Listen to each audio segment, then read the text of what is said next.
Queen Mary and King Frederik arrived in Australia to enthusiastic crowds, warm smiles, and symbolic gestures, but beneath the excitement of the royal visit was a message that reached far beyond ceremonial appearances. While many people focused on the celebrations, the handshakes, and even the playful plastic crowns worn by cheering spectators, another story was quietly unfolding. It was a story about trust, diplomacy, and why the relationship between Denmark and Australia may matter more today than ever before. The visit immediately attracted attention because Australia is not just another destination for Queen Mary. It is the country where she was born and raised before her remarkable journey into the Danish royal family transformed her life.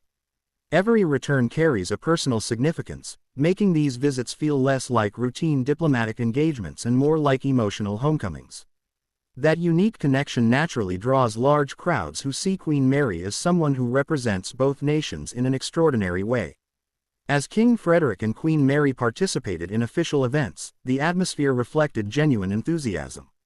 Spectators lined the streets, children waved Danish and Australian flags, and the light-hearted sight of plastic crowns added a festive touch.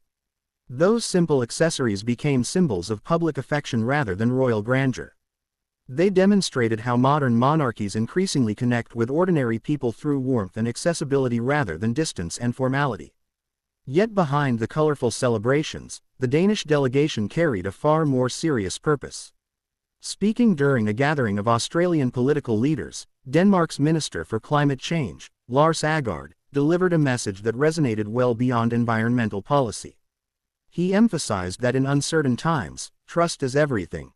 His words were directed not only toward cooperation within individual societies but also toward the relationships that unite friendly nations. That statement reflected one of the defining challenges facing today's world. International politics has become increasingly unpredictable. Economic pressures, climate concerns, geopolitical tensions, and shifting alliances have forced governments to reconsider how they work together.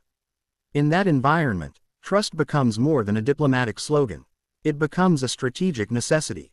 Denmark has long positioned itself as a country that values collaboration, innovation, and sustainable development. Australia, meanwhile, continues to play an influential role throughout the Indo-Pacific region. Strengthening cooperation between these two nations offers opportunities in areas ranging from renewable energy and green technology to scientific research, education, and trade. Royal visits often provide the public face of these deeper conversations, even if the diplomatic discussions receive less media attention than the ceremonial moments. Queen Mary's personal story also strengthens that diplomatic bridge. Few members of any royal family possess such authentic ties to two different countries. Her Australian background allows her to connect naturally with local communities while representing Denmark on the international stage. That rare position gives additional meaning to every official appearance she makes in Australia. Observers have frequently noted that Queen Mary has become one of Europe's most respected royals because she balances elegance with substance. Throughout her years as crown princess and now as queen, she has consistently supported causes involving health, education, domestic violence prevention, children's welfare, and sustainability. Those long-standing commitments make her participation in international visits particularly meaningful because they reinforce broader discussions about social responsibility. King Frederik has likewise embraced a modern approach to monarchy. Since ascending the Danish throne, he has emphasized continuity while also highlighting Denmark's future priorities. His interest in environmental issues, innovation, and international partnerships aligns closely with many of the themes discussed during the Australian visit. Together, the royal couple projects an image of stability at a time when many institutions across the world face growing public skepticism. The timing of this visit also deserves attention. Around the globe, democratic societies continue to navigate complex political debates and economic uncertainty. Public confidence in institutions has become an increasingly valuable asset. Against that backdrop, Lars Aagaard's remarks about trust carried additional significance. His message suggested that successful partnerships depend not only on economic agreements but also on mutual confidence, transparency, and shared values. The cheerful scenes witnessed throughout the visit therefore represented something larger than a royal celebration. Every handshake, every welcoming crowd, and every official meeting reinforced the importance of maintaining strong international relationships. Soft diplomacy often works quietly, away from dramatic headlines, but its long-term impact can be substantial. Cultural connections, people-to-people exchanges, and symbolic visits frequently lay the groundwork for future cooperation between governments and businesses. Public reaction to the visit reflected that positive atmosphere. Many Australians expressed pride in seeing Queen Mary return home as Denmark's queen, while Danish audiences appreciated the warm reception their monarchs received abroad. The images circulating across television broadcasts and social media highlighted not only the ceremonial elegance of the visit but also its human dimension.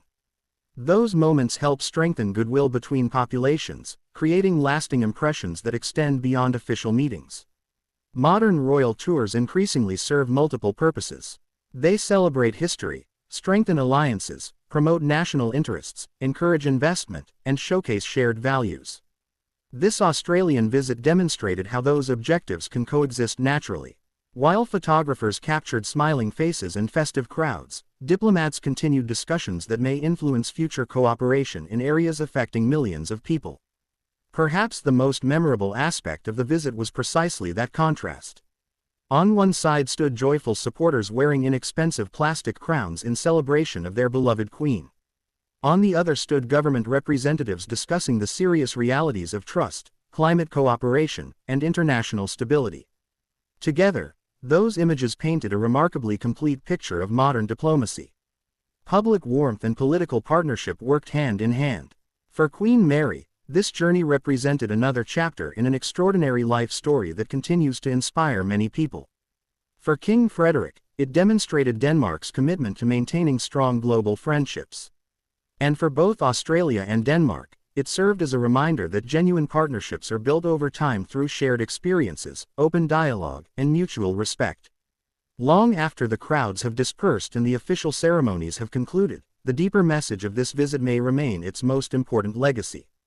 In a world where uncertainty often dominates the headlines, trust may indeed be one of the most valuable resources any nation can possess.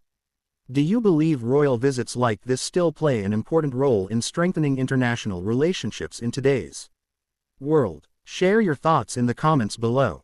If you enjoyed this report, don't forget to like, comment, subscribe, and share this video so you never miss our latest royal family coverage.